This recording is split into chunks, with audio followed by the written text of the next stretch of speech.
नमस्कार दोस्तों, स्वागत है आपका। बात करें हम इंडियन इकोनॉमी की, भारत की अर्थव्यवस्था की बात हम कर रहे हैं। तो इसके संदर्भ में जो आगे देखें तो हम मांग की बात कर रहे थे। मांग की लोच को हमने पढ़ा, अच्छे से समझाया भी, आपको समझ में आया होगा। अगर नहीं आया होगा तो फिर भी बता दीजिएगा, ठीक है। आपके लिए और कोशिश करेंगे और क्या। लेकिन मांग की लोच को मापने की विधियाँ देखें। हम उस लोच को कैसे मापेंगे, इसमें कितनी फ्लेक्सिबिलिटी है मांग में, ठीक है ना। तो हमने बात की थी, अब सब देखिएगा। इसको मापने की विधियाँ जो है, कुल व्यय विधि, फिर प्रतिशत विधि जिसे परसेंटेज मेथड कहा जाता है, बिंदु आरेख विधि, पॉइंट लाइन जो पॉइंट लाइन मेथड भी है, चाप लोच विधि भी है। इसको संदर्भ में आगे बढ़े। सबसे पहले देखते हैं कुल व्यय विधि। कुल व्यय विधि को अगर हम देखें तो इसके संदर्भ में इसका प्रतिपादक है प्रोफेसर मार्शल। कुल व्यय विधि का प्रतिपादक हैं आपके प्रोफेसर मार्शल। कौन सा मार्शल है? प्रोफेसर मार्शल हैं प्रतिपादक कुल व्यय विधि के। कौन से विधि के? व्यय विधि के। इस विधि के अनुसार इस विधि के आधार पर मांग की लोच को तीन भागों में बांट सकते हैं। मांग की लोच को व्यय के आधार पर तीन भागों में बांट सकते हैं। इकाई के बराबर मांग लोच हमने देखा ही था। इकाई के बराबर, इकाई से अधिक और इकाई से कम, ठीक है ना। देखो, इकाई से बराबर अति परवलय हमने देखा। इकाई से अधिक मांग लोच, इकाई से अधिक हो जाएगी, ठीक है ना। और इकाई से कम, ठीक है, बेलोचदार इकाई से कम, ठीक है, ये लोचदार, ठीक है। इस तरीके से तीन तीन टाइप से इसमें बताया गया। अब इकाई के बराबर मांग लोच की बात हम करें तो देखिएगा, मार्शल के अनुसार किसी की कीमत में किसी भी प्रकार का कोई परिवर्तन नहीं होने पर उस वस्तु में दिए जाने वाले जो है खर्च पर कोई प्रभाव नहीं पड़ता, तो उसे इकाई के बराबर, यानी वह, यानी खर्चे की बात की थी। क्या कहता है ये कहता है कि मार्शल क्या कहता है, किसी की कीमत में, किसी वस्तु की कीमत में किसी भी प्रकार का परिवर्तन होने पर, किसी वस्तु में किसी भी प्रकार का परिवर्तन हुआ कीमत में, तो उस वस्तु पर किए जाने वाले खर्च पर कोई प्रभाव नहीं पड़ता। खर्च उतना ही करेगा। कीमत आए, कीमत चाहे, कीमत में कितना भी कोई भी परिवर्तन हो जाए, पर उस पर खर्च पर कोई प्रभाव नहीं पड़ेगा। इकाई के बराबर मांग लोच कहा था, ये मार्शल ने कहा, ठीक है। आगे की जब बात करेंगे, देखिएगा, आगे जब देखें तो देखिएगा, जैसे कि प्राइस था 2 रुपये, डिमांड 4 थी, उस पर खर्च 8 करता था। जब प्राइस यानी मूल्य, इसकी कीमत जो है 1 हो गई है, 8 रुपये खर्च कर रहा है, डिमांड भी 8 है, 8 ही खर्च कर रहा है, उसमें मतलब खर्च पर कोई प्रभाव नहीं पड़ने वाला, ये कहा है। ये आरामदायक वस्तुओं पर लागू होता है, आरामदायक वस्तुओं पर लागू होता है, ठीक है ना। उस पर खर्च वो उतना ही करेगा, चाहे उसकी मांग में परिवर्तन हो चाहे मत हो, खर्चा उतना ही करेगा। ये आरामदायक वस्तुओं पर होता है। कीमत में परिवर्तन, लेकिन व्यय में कोई परिवर्तन नहीं होता है, ठीक है। आगे देखें, इकाई से अधिक मांग लोच की बात करें। इकाई से अधिक मांग लोच में जब हम देखें, मार्शल के अनुसार बात करें तो किसी वस्तु की कीमत में कमी होने पर, किसी वस्तु की कीमत में कमी होने पर उस वस्तु पर किए जाने वाले खर्च अधिक हो जाते हैं। इकाई से अधिक मांग लोच में क्या होता है, मार्शल के अनुसार किसी वस्तु की कीमत में कमी होने पर उस वस्तु पर किए जाने वाले खर्च अधिक हो जाते हैं। उस वस्तु की कीमत में किसी वस्तु की कीमत कमी हो गई तो उस वस्तु पर खर्च कम हो जाते हैं नहीं, सॉरी, कीमत में कमी हो गई तो खर्च अधिक हो जाते हैं। उस वस्तु की कीमत में वृद्धि होने पर उस वस्तु पर किए जाने वाले खर्च में कमी हो जाती है। उसे इकाई से अधिक मांग लोच कहा जाता है। इकाई से अधिक मांग लोच सामान्यतः विलासित वस्तुओं पर लागू होती है। देखो क्या होता है, कीमत में वृद्धि हुई तो खर्चों में वृद्धि हो गई, कीमत में कमी हो गई तो भी खर्चों में वृद्धि हो रही है। इसे क्या कहेंगे अपन? विलासित वस्तुओं पर। ये कीमत में वृद्धि है तो अभी विलासित वस्तु तो आपको चाहिए होगा, तो लग्जरी तो आप उससे लेंगे ही लेंगे, तो ये होता है, खर्च वहीं रहेगा। देखिएगा, देखो 2 रुपये थी प्राइस, तो डिमांड 4 थी, आपने खर्च 8 किया।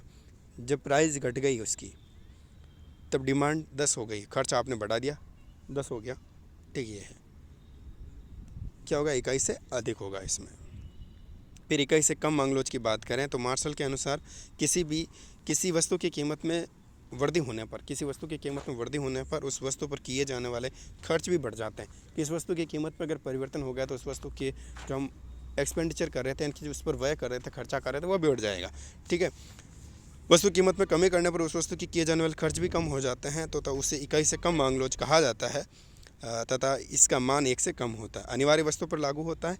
अनिवार्य वस्तुओं पर कीमत में वृद्धि हो गई, कीमत में वृद्धि होगी तो व्यय में वृद्धि भी होगी, कीमत में अगर कमी हुई तो व्यय में भी कमी होगी। अनिवार्य वस्तु है, ठीक है ना। कीमत में वस्तु होगी तो भी, तो व्यय में कमी हो जाए, कीमत में कमी होगी, अनिवार्य वहीं के वहीं ला रहे हैं अपन। मैंने कहा ना, देखिए मान के चलते हैं, आटा 20 रुपये किलो ला रहे हैं, ठीक है ना। 20 रुपये हम किलो ला रहे हैं, कीमत में कमी हो गई, 20 रुपये किलो ला रहे हैं, तो अपन ला रहे थे 1 किलो 20 रुपये का, ठीक है ना। वही एक अपने कितनी खपत 20 रुपये की है, एक 1 किलो की खपत है, वही वही 1 किलो, और जब कीमत में वृद्धि हुई यही 1 किलो, हमें तो 1 किलो ही लाना है, लेकिन ये आ रहा है 40 रुपये में, तो ठीक है वही में वृद्धि हो गई ना, सीधी सी बात है। ठीक है, देखिए प्राइस जब जब 2 था तो डिमांड 4 थी, एक्सपेंडिचर की बात करें अपन खर्च 8 कर रहे थे, प्राइस 1 हो गई, उसकी डिमांड 6 हो गई अपन की, एक्सपेंडिचर वही उस पर 6 हो गया। ठीक है, अब प्रतिशत मेथड की बात कर लेते हैं। प्रतिशत मेथड दिया था फ्लक्स ने। फ्लक्स क्या कहता है, प्रतिपादक इसका फ्लक्स है प्रतिशत का, प से प्लस, याद रख लेना।